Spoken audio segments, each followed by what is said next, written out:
দিনটা অনেক লাকি হচ্ছে আমাদের রাষ্ট্রপতির জন্য, সাবেক রাষ্ট্রপতি আব্দুল হামিদ খানের জন্য। আর আমি যখন নিউজটা করছি ঠিক আনুমানিক ঘন্টাখানেক আগে প্রধান উপদেষ্টার বাসভবনের সামনে অবস্থান নিয়েছে হাসনাত আব্দুল্লাহ। এর পাশাপাশি বঙ্গভবনের সামনেও সেনা সদস্যদের উপস্থিতি বৃদ্ধি করা হয়েছে, নিরাপত্তা জোরদার করা হয়েছে।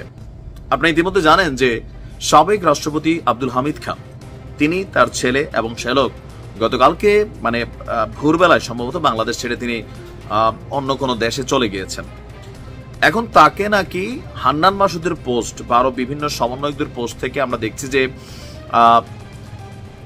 এয়ারপোর্টে তাকে আটক করা হয়েছিল অথবা তাকে সেখানে থামানো হয়েছিল। এরপরে রাষ্ট্রপতি চুপ্পু সাহেবের কোন একটা ফোনে সেখান থেকে তাকে গ্রিন সিগন্যাল দিয়ে বাংলাদেশ থেকে যাওয়ার সুযোগ করে দেওয়া হয়েছে। এ নিয়ে আবার স্বরাষ্ট্র উপদেষ্টা বলছেন যে যারা এই ঘটনার সাথে জড়িত তাদের বিচার হবে। 3 জনের বিরুদ্ধে অলরেডি অ্যাকশন হয়েছে। তবে আমরা যতটুকু জানি রাষ্ট্রপতি আব্দুল হামিদ খান সম্পর্কে গণমাধ্যম বলছে কোন সংস্থার কাছে এমন কোন অভিযোগ বা তথ্য ছিল না। সো তিনি বাংলাদেশ ছেড়ে যাইতে পারেন যদি তার বিরুদ্ধে কোনো মামলা চলমান না থাকে। কিন্তু সমন্বয়করা মনে করছেন যে না ভাই, এই ইন্টারিম সরকারকে জুলাই বিপ্লবীরা আর সাপোর্ট করতে পারে না, কারণ আওয়ামী লীগকে ব্যান করা হচ্ছে না। আরো নানান সমস্যা তারা ফোকাস করেছেন। আজকে বিভিন্ন সমন্বয়ক তাদের ফেসবুকে বিভিন্ন স্ট্যাটাস দিয়া মাঠটা গরম করছে। আর এর পাশাপাশি গেল কয়েকদিন আগেও হাসনাত আব্দুল্লাহ ডক্টর ইউনূসকে টার্গেট করে বলছিলেন যে কোন বিদেশি শক্তি আপনাদেরকে ক্ষমতায় বসায় নাই, এই ছাত্র জনতা বসাইছে, শহীদদের হিসাব নিয়ে আপনাদেরকে চলতে হবে, নানান বক্তব্য ছিল।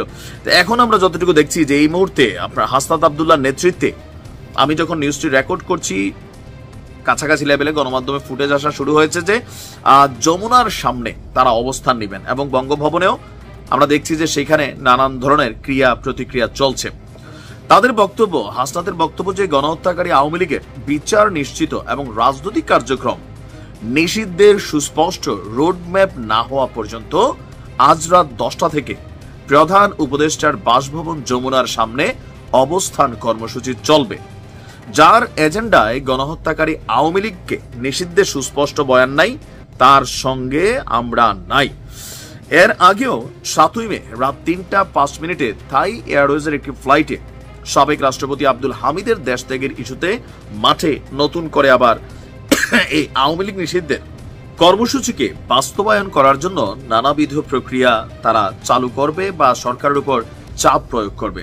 অপরদিকে হাসনাত বলছে যে আসিফ এবং মাহফুজের আওয়ামী লীগ নিষিদ্ধের ব্যাপারে কোনো বিপরীতমুখী অবস্থান না, তাহলে সরকারের মধ্যে বাধা হয়ে দাঁড়াচ্ছে কারা, এরকম একটা প্রশ্ন তাদের। অপরদিকে বঙ্গভবন ঘেরাও করার জন্য আমরা দেখছি যে জুলাই বিপ্লবীরা আপনার একত্রিত হয়ে সেখানে উপস্থিত হচ্ছেন। অপরদিকে মুগ্ধর ভাই স্নিগ্ধ তিনি জুলাই ফাউন্ডেশন থেকে আজকে তিনি তার দায়িত্ব থেকে সরে গিয়েছেন, তার দায়িত্বে নতুন আরেকজন আসছেন। তবে তিনি কোনো রাজনৈতিক দলে এই মুহূর্তে যোগদান করবেন না। আজকের দিনে ভারত পাকিস্তান যুদ্ধের পাশাপাশি আওয়ামী লীগ এনসিপির একটা আমরা যুদ্ধ পরিস্থিতি দেখতে পাচ্ছি।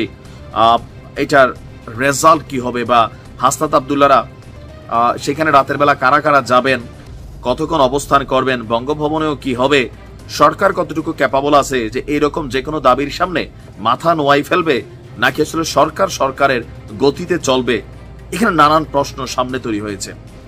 এখন দেখা যাক কি হয়, কারণ বাংলাদেশে নতুন কিছু এখন প্রতিদিনই আমরা দেখছি। স্বরাষ্ট্র উপদেষ্টার পদত্যাগ দাবি করা হয়েছে, আসিফ নজরুল স্যারের পদত্যাগ দাবি করা হয়েছে, অনেক রকমের এজেন্ডারে ভাই। তো ব্যস্ত থাকেন ভারত পাকিস্তান যুদ্ধের সাথে সাথে সরকার বনাম এনসিপি আপাতত।